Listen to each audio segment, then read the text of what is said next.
Okay, so today we're going to be working with Real Scout, which is our collaborative home search.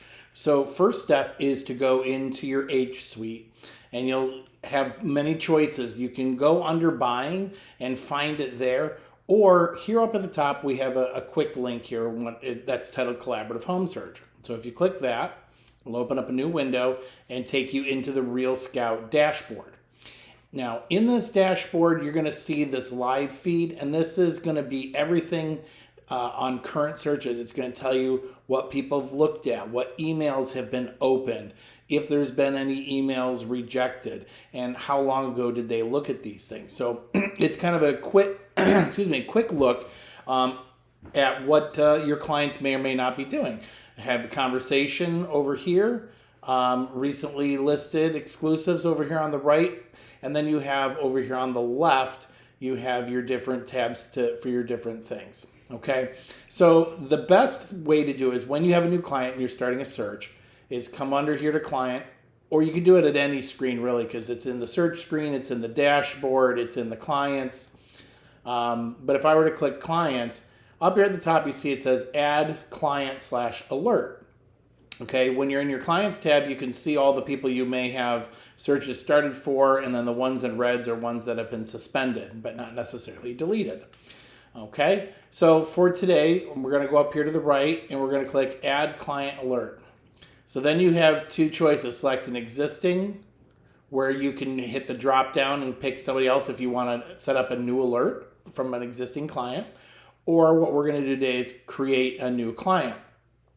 So then you're going to need to have the email address. That's going to be required.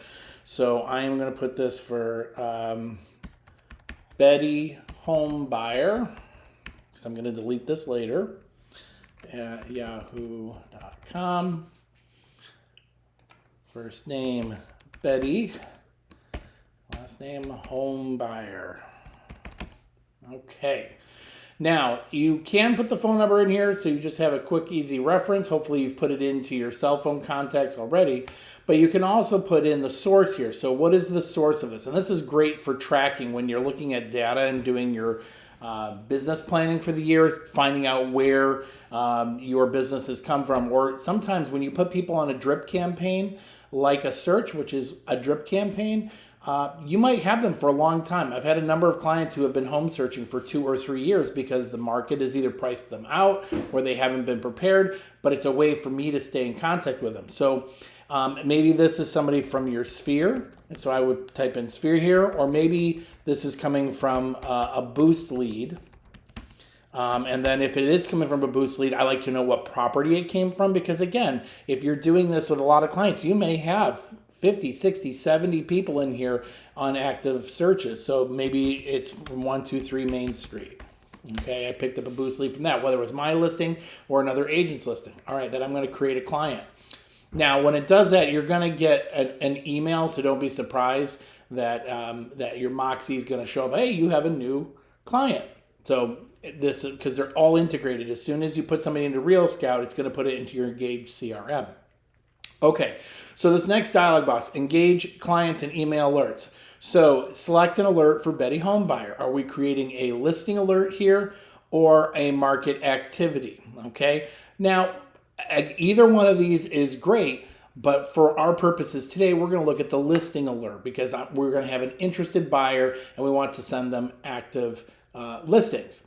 Okay, so the default is listing alert. We're going to save that. And you shouldn't have to do anything down here from select a data feed because it should already be coming from the MLS, which is the New York State Alliance here. So this is the correct MLS. Then down here at the bottom, there are two options. Invite the client to create their own alert instead, or customize listing alert. I always like to start off by customizing the listing alert and say, if you want any changes, we can easily do that. Okay, so I'm going to customize the listing alert. And now this is going to send us up into what is quite similar to the MLS, where we put all of the characteristics of our search in these areas over here.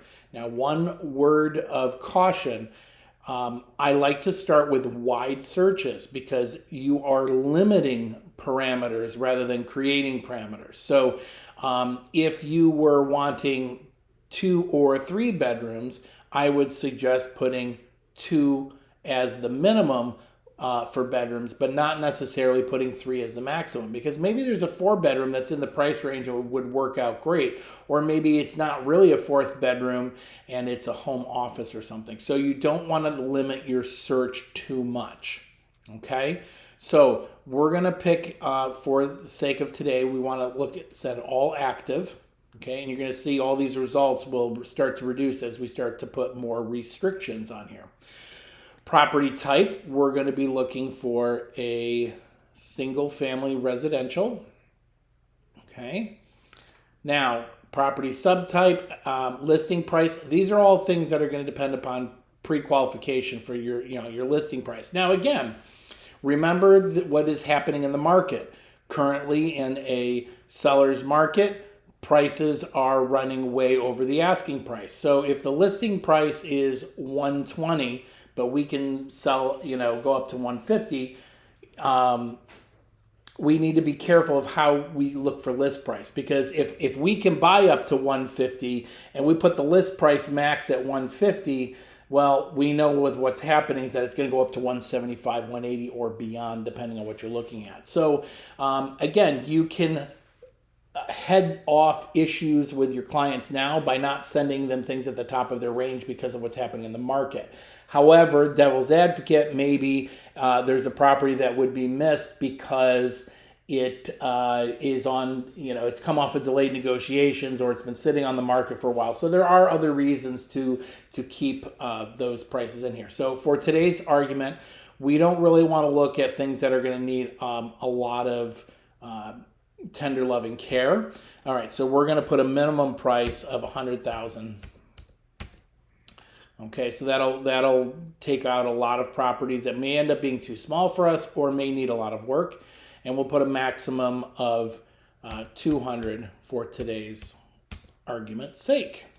All right, so now this is searching all of New York. We have 1,000 that fulfill active single family in between 100 and 200,000. Okay, so of our search criteria, we want a minimum of 3 bedrooms. So I'm going to put 3 here, and I'm not going to put any max. All right, now we're down to 18 results, and we haven't even chosen location yet. So as you can see, we are significantly limiting what it is that we can look for. Now, maybe they want acreage, so you'd put a minimum number of acreage on here. Maybe they're looking for 2 or more baths, so on and so forth, a certain square footage, maybe a certain age. Okay, all of those things can be in here. Now we want to start honing down our location, because we're obviously not going to look at these homes up here in the North Country, and we're not going to look down here in the southern tier in Jamestown, nor are we going to look over here outside of Utica. We have a certain search area around the west side of Rochester. So there's a number of ways that you can drill down on that. Sometimes it's searching by school district, which you have that option down here. Sometimes it's searching by towns or postal cities. Maybe they have a specific village that they want to be in. But remember, it's going to be limiting the search to just that criteria. Okay? I'm going to choose today to search by school district. And our client wants to be on the west side. So I'm going to put in Hilton. And then it pops up and I select it. And then I'm going to put another choice in here, Spencerport. And click it. And the reason I'm choosing this, and both of these villages are the reason why, because they're both villages within inside of a town, and Monroe County is interesting in that respect. So if I search by the school district, I'm going to get all of the homes that are in the Hilton School District, not just in the village of Hilton, nor am I going to get just the homes that are in the town of Parma. I'll get them all. And in fact, Hilton goes into Greece a little bit. And so on and so forth. So I think it expands our search a little bit wider if we do it by school district. Same thing with Spencerport. You have the village of Spencerport in the town of Ogden, and it can become limiting. Okay, so we're going to search by Spencerport, and then we're going to look Churchville-Chili School District. We're going to look Byron Bergen as well. What else is over here on the west side? Maybe we're going to look at Gates-Chili as well. Okay, I'm still getting no results here. And let's see. We don't want to be out in Greece. I think that this is going to be a good batch, except for we don't have anything popping up. So if I come back up here to the top and take a look and see what we have out here, maybe we have to expand. Oh, this is for 3 full baths. See, that's a mistake I made. So I'm going to take 3 full baths out. We want minimum of 3 bedrooms. Okay, so you can see that significantly changes our search criteria because now we have 17 results. That seems, even in our market, that seems a little bit more practical here for us. Okay, so now I've got some limitations on here. Now maybe there are some home features, but again, I like to say keep your initial searches wide because you might miss out on something. All right, so 17 might be a good one to start looking at. So what I'm going to do is I'm going to click this blue button here and it says View Results. And now I can see all of the properties here side by side. And if I click on one, let's start right here at the top at 23 Raven and Greece. Now I can, or in Gates, now I can see all of the pictures. And this is what's going to get sent to your clients, is the ability to see all these pictures and click all of this information. Okay. So now I can, if I want to just send specific properties, I can select them right here at the top. Yeah, this might fulfill what my client's looking for. And then I can just go to the next listing and it'll go down that list. You know, maybe they wanted 1 floor living. Yeah, that one looks good too. Okay, here's a split. Okay, they really didn't want to split, so maybe I leave this one off. Okay. And you can just go through, see, here's another split. And if they didn't want, now I can, if they didn't want to split, let's say that we came to that conclusion. Let me X out of this. This is that same search criteria, but let's say after discussion, they wanted to rule out splits, or they said they really want ranch and colonial only. So we can go back and edit our filters. So now we're going to be looking at home styles. If I click this little more options here, it's going to give us some more limiting factors. So let's say they're okay with all home styles.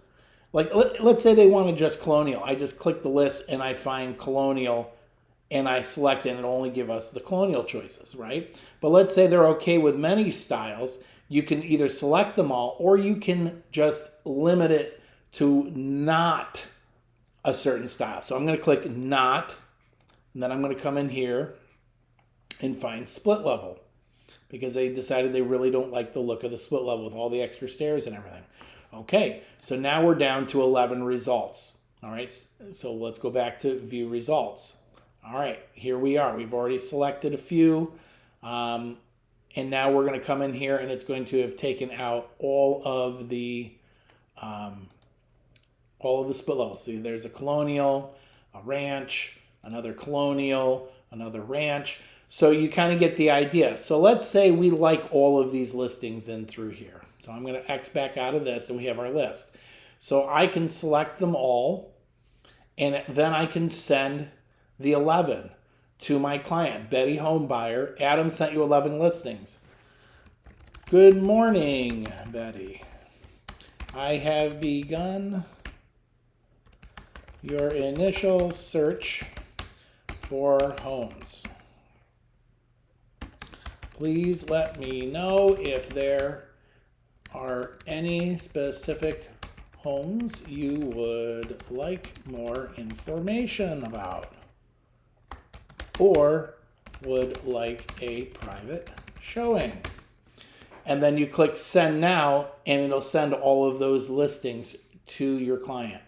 Now, I'm not going to send them right now. I'm just going to X out of it. Now, if I could either send them right now because I'm just doing an initial search, or I can save it to this client.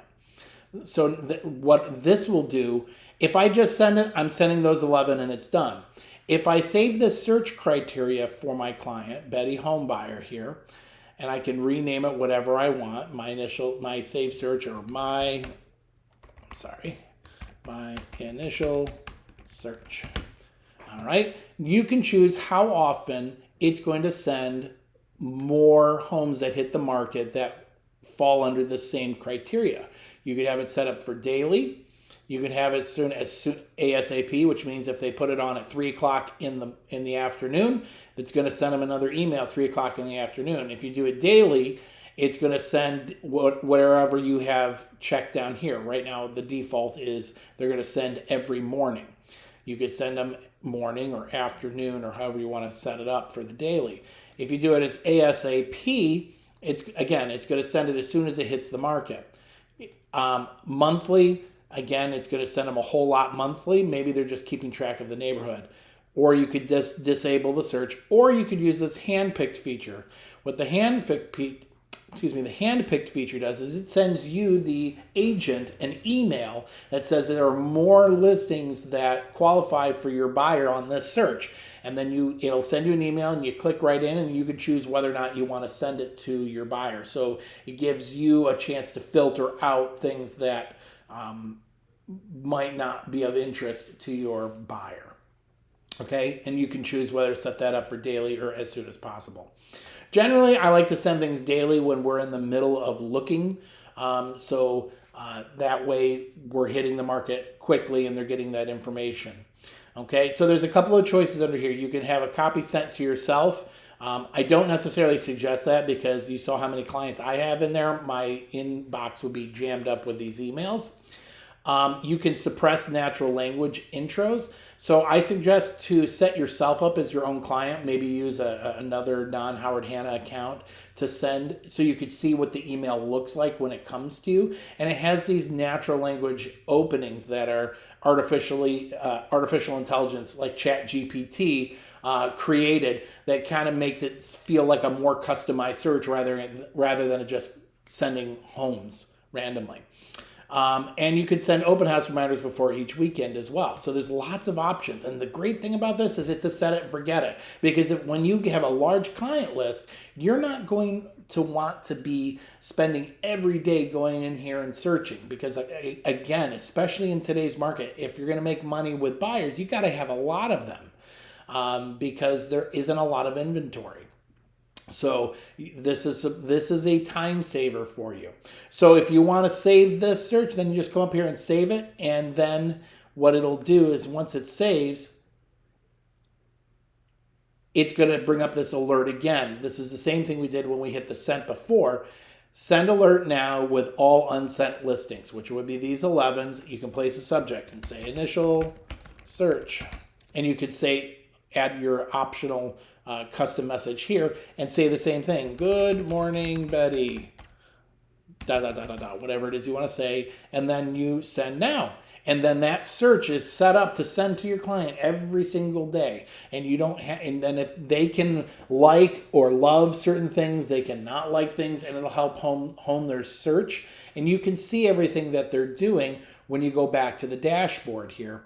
And you can see what they've looked at. Okay, here's my client Chuck, just looked at Avery Park. I can see that he looked at it. He's looked at it 6 times, so maybe I need to give Chuck a call and say, hey, buddy, do you want to go and look at this listing? I've noticed you've expressed a lot of interest in it. Okay, so there's a lot of options with Real Scout. This is just the tip of the iceberg to get you started. I hope that this has been a little bit helpful to get you rolling.